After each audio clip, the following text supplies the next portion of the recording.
అష్టాదశ శక్తిపీఠాల్లో భ్రమరాంబికయే వెలిసినటువంటి శ్రీశైల మహాక్షేత్రంలోని భ్రమరాంబిక అమ్మవారి గురించి తెలుసుకుందాం.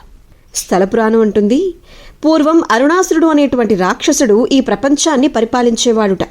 అతను చాలా కాలం పాటు గాయత్రి మంత్రాన్ని జపిస్తూ బ్రహ్మ కోసం తపస్సు చేసి ద్విపదాలచే చతుష్పాదాలచే మరణం లేకుండా వరాన్ని పొందుకున్నాడట.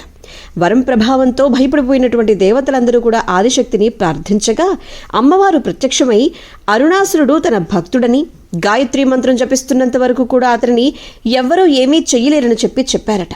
తరువాత దేవతల ఒక పథకం ప్రకారం దేవతల గురువైనటువంటి బృహస్పతిని ఆశ్రయించగా బృహస్పతి అరుణాసురుని దగ్గరకు వెళతాడు. మీరేమిటి ఇక్కడికి వచ్చారు?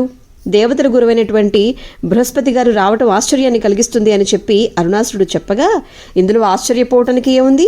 మనమిద్దరం కూడా ఒకే అమ్మవారిని గాయత్రి మంత్రంతో పూజ చేసుకుంటున్నాం కాబట్టి ఈ రాకలో వింత కూడా ఏమీ లేదు అని చెప్పి బృహస్పతి చెప్పేసరికి అరుణాసురునికి కోపం వచ్చేసింది. దేవతలు పూజ చేసే అమ్మవారిని నేనెందుకు పూజించాలి అని చెప్పి అహంకరించి గాయత్రి మంత్రం జపాన్ని మానేస్తాడు. దానికి కోపగించిన ఆదిశక్తి భ్రమర రూపాన్ని ధరించి అసంఖ్యాకంగా భ్రమరాలను సృష్టించారట. ఆ భ్రమరాలు ఆ అరుణాసురుణ్ణి, అతని సైన్యాన్ని సంహరిస్తాయి. నల్లమల్ల అడవులలో కొండల మధ్య శ్రీశైల మల్లికార్జున స్వామివారి పవిత్ర క్షేత్రం. అక్కడ పరమేశ్వరుని 12 జ్యోతిర్లింగాలలో శ్రీశైలంతో పాటుగా అష్టాదశ శక్తిపీఠాల్లో భ్రమరాంబిక అమ్మవారి దేవాలయము అద్భుతమైన శిల్పకళతో, అందమైన శిల్ప తోరణాలతో కూడినటువంటి స్తంభాలతోనూ అత్యద్భుతంగా ఉంటుంది. ఆలయపు గర్భాలయం వెనుక భాగమున గోడకు చెవిని ఆంచి వింటే ఇప్పటికీ కూడా ఝుమ్ అనే భ్రమరనాథం మనకి వినవస్తూ ఉంటుంది. అష్టాదశ శక్తిపీఠాలలో 6వది దశభాస్కర క్షేత్రములలో శ్రీశైలం 6వది. శరీర భాగాలన్నింటిలోనూ గొంతు ఎంత ముఖ్యమో అష్టాదశ శక్తిపీఠాల్లో శ్రీశైలానికి అంతటి ప్రాధాన్యత ఉంది. దేవి శ్రీశైలంలో భౌతిక రూపంగా ఉన్నారు అని చెప్పి మహాపీఠంలో శ్రీశైలంలో భ్రమరాంబికగా సాక్షాత్తు పరమేశ్వరుని పక్కనే ఉండి దేవతలందరూ కూడా అమ్మవారిని సేవిస్తూ ఉన్నారని చెప్పి అంటూ ఉంటారు.